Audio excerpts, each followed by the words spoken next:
পশুর first aid চ্যানেলে অর্থাৎ পশুর যে প্রাথমিক চিকিৎসার যে চ্যানেল, সেই চ্যানেলে সকলকে স্বাগতম, সকলকে আমার সালাম ও নমস্কার জানিয়ে আজকের ভিডিওটি শুরু করছি। তার আগে বলে রাখি, যারা আমার চ্যানেলটিতে একেবারে নতুন এবং আমার চ্যানেলটিকে এখনও সাবস্ক্রাইব করেননি, তারা অবশ্যই আমার চ্যানেলটিকে সাবস্ক্রাইব করবেন এবং পাশে থাকা যে বেল আইকনটি আছে সেটিকে অবশ্যই প্রেস করবেন, যেন আপনারা আমি যখনই নতুন ভিডিও ছাড়বো যেন আপনারা সেই নোটিফিকেশান পান এবং কি সঙ্গে সঙ্গে ভিডিওগুলো দেখতে পারেন। তো চলুন আজকের ভিডিওটি শুরু করি। আজকের এই যে ভিডিওটি, এটি একটি বন্য জীবজন্তুদের ভিডিও এবং তারা কি করে বসবাস করে, তারা কি কি খায় সেগুলো নিয়ে আমাদের এই আলোচনা। তো চলুন আমরা শুরু করি। এই যে আপনারা হরিণটাকে দেখতে পাচ্ছেন, এটা কিন্তু আমাদের ডগ হরিণ বলা হয়। তো এই যে এটা হরিণ, এটা সাধারণত আমাদের যে ভারত তথা বাংলাদেশ, মায়ানমার এবং শ্রীলঙ্কা সমস্ত দেশেই পাওয়া যায়। এরা সাধারণত একটু তৃণভোজী হয়। এই যে হক ডিয়ার, ইন্ডিয়ান হক ডিয়ার, তো এরা সাধারণত তৃণভোজী হয়। এরা সাধারণত ঘাস এবং কি লতা পাতা যা খাবার সেগুলিই খায় এবং কি এদের রং কিন্তু একটু বিভিন্নভাবে চেঞ্জ হয় এবং কি বিভিন্ন সময় চেঞ্জ হয়, অর্থাৎ শীতকালে একটু আলাদা রকমের হয় এবং কি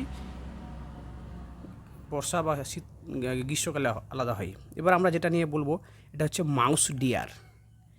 এই মাউস কথাটার অর্থই হলো একটা ইঁদুর এবং দেখতে এই যে ছোটো, একটু ভালো করে লক্ষ্য রাখুন।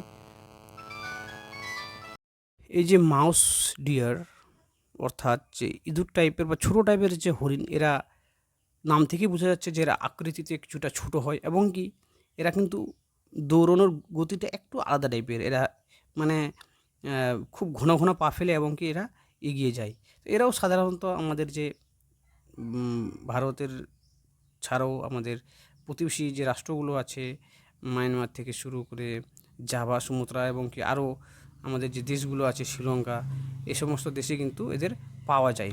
এবং দেখেন যে ইঁদুর যেমন চুপ করে একটা জায়গায় এসে দাঁড়িয়ে থাকে এবং ভালো করে লক্ষ্য রাখুন যে একটা ছোট্ট ঝোপের মধ্যে চুপ করে দাঁড়িয়ে আছে। আপনারা হয়তো যারা বাড়িতে বা গ্রামগঞ্জে যারা ইঁদুরকে দেখেন, ঠিক ওইভাবে আস্তে আস্তে করে যেমন হাঁটে ওইভাবে করে কিন্তু হাঁটতেছে এবং এদের যে চলার গতিটা সেটা হচ্ছে আলাদা টাইপের। এবার যে জন্তুটা দেখছেন, এটা হচ্ছে আমাদের লেমুর বলা হয় এবং এটাকে লং টেইলড এবং কি রিং টেইলড। এই যে ওর যে লেজটা আছে, এই লেজেই কিন্তু একটু রিং আকারের হয়, ওই জন্য এটাকে লং টেল লেমুর বলা হয়। এবং কি এরা সাধারণত গাছের মধ্যে থাকে এবং কি গাছে ঝুলে থাকতে পছন্দ করে। এরা বিভিন্ন রকমের যে ফল আছে, অর্থাৎ আমাদের যে গাছের যে বিভিন্ন ফল আছে এবং কি গুল্ম লতা জাতীয় যা জিনিসপত্র আছে, সেগুলি সাধারণত খেয়ে এরা জীবনযাপন করে এবং কি এরা সাধারণত দিনেই বেশি করে ঘোরাফেরা করে। এবং এই যে দেখছেন না যে একটা জায়গায় ধরে ঝুলে আছে, এটাকে বলা হয় লেমুর। আমরা যেমন বাড়িতে অনেক বাচ্চা কাচ্চাকে মানে যারা একটু বদমাশ টাইপের হয় তাদেরকে লেমুর বলে একটু আখ্যায়িত করি। এটাই হচ্ছে আমাদের রিং টেইলড লেমুর। এরা সাধারণত মানে তৃণভোজী জাতীয়রই হয়, মানে ফলমূল এসব জিনিসপত্র খায় এবং কি এরা এভাবে করেই জীবনযাপন করে। এরা সাধারণত সংঘবদ্ধভাবে মানে একসঙ্গে থাকতেই পছন্দ করে এবং কি এরা সঠিক সময়ে এদের যে একটা মানে বাচ্চা দেওয়ার সময়, সেটা সাধারণত জন্মের কিছুদিন পর, অর্থাৎ ভালোভাবে ডেভেলপড হলেই কিন্তু এরা উপযুক্ত হয়ে যায় এবং কি পরবর্তীতে এরা সক্ষম হয়। এটা তো যে প্রাণী দেখতেছেন, এটাকে নিয়ে বলার কিছু নেই, এটা জেব্রা। এটা আমাদের সমস্ত যে মানে এশিয়ান যে কন্টিনেন্টাল যে আছে সেখানে সমস্ত দেশগুলোতে সাধারণত আছে এবং কি দেখা যায় এদের। আমাদের রাস্তার যে জেব্রা ক্রসিং বলে, এদের যে এই যে ডোরা কাটা, এই ডোরা কাটা থেকে কিন্তু ওই জেব্রা ক্রসিংটা এসছে। তো এই জেব্রা আমাদের এই ভিডিওতে আছে এবং আমি এই ভিডিওটা করেছি মানে যারা বড়রা দেখছেন, যারা শুনছেন এবং দেখছেন, তাদের পাশাপাশি যদি আমাদের যারা বাচ্চা আছে তাদেরকে একটু দেখানোর সুযোগ করে দেওয়া যায়।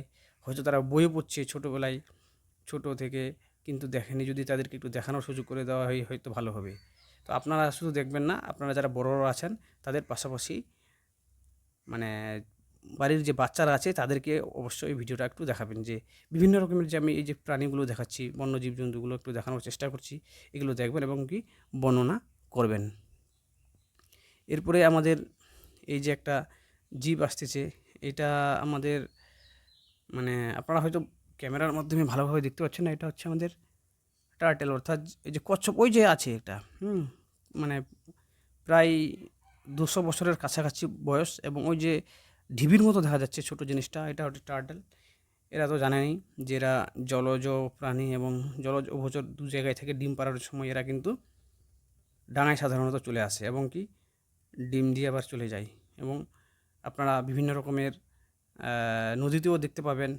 এটা সাধারণত সামুদ্রিক টাইপের, অর্থাৎ সমুদ্রেও থাকে। এরা যে ছোট ছোট মাছ বা ইয়ে হয় সেগুলোও খেয়ে থাকে। এবার যে আমরা প্রাণীটা দেখাবো সেটা হচ্ছে ক্যাঙ্গারু। ভালো করে দেখেন, ওর যে টেল, ওই টেল এবং যে দুটো পা আছে ওইটার উপর মানে বেশ বা ভর করেই সাধারণত এটা দেখা যায়। আমরা জানি যে ক্যাঙ্গারু হচ্ছে অস্ট্রেলিয়ান যে ন্যাশনাল ওদের প্রাণী, ন্যাশনাল অ্যানিমেল অস্ট্রেলিয়ানদের। এই ক্যাঙ্গারু কিন্তু তৃণভোজী, এবং ভালোভাবে যদি লক্ষ্য করা যায় এই ক্যাঙ্গারুর যে মানে টেল আছে, অর্থাৎ লেজ আছে, লেজের পাশে একটা থলি আছে, সেখানে সাধারণত এরা এদের বাচ্চাকে লুকিয়ে রাখে বা বাচ্চাকে বহন করে। এবং কি এরা সাধারণত যে ঘাস, অর্থাৎ তৃণভোজী টাইপের হয়, এবং কি এরা অনেক সময় বন জঙ্গলে থাকার পাশাপাশি খাদ্য সংকট বা অনেক সময় খাদ্যাভাবের জন্য কিন্তু এরা লোকালের মধ্যেও ঢুকে পড়ে। এটা সাধারণত অস্ট্রেলিয়ার ওই সব জায়গাগুলোতেই হয়। এবং এরপরে দেখতেছেন আমাদের এই যে আরেক রকমের হরিণ, এবং এই হরিণগুলো সাধারণত আমাদের যে Bharat, Bangladesh, Myanmar, Sumatra, Java এবং আমাদের এশিয়ান যে কান্ট্রিগুলো হয় সেগুলোতেও সাধারণত দেখা যায়। এবং কি এরা সাধারণত একসঙ্গে থাকতে পছন্দ করে, এবং কি এরা একসঙ্গেই যায়।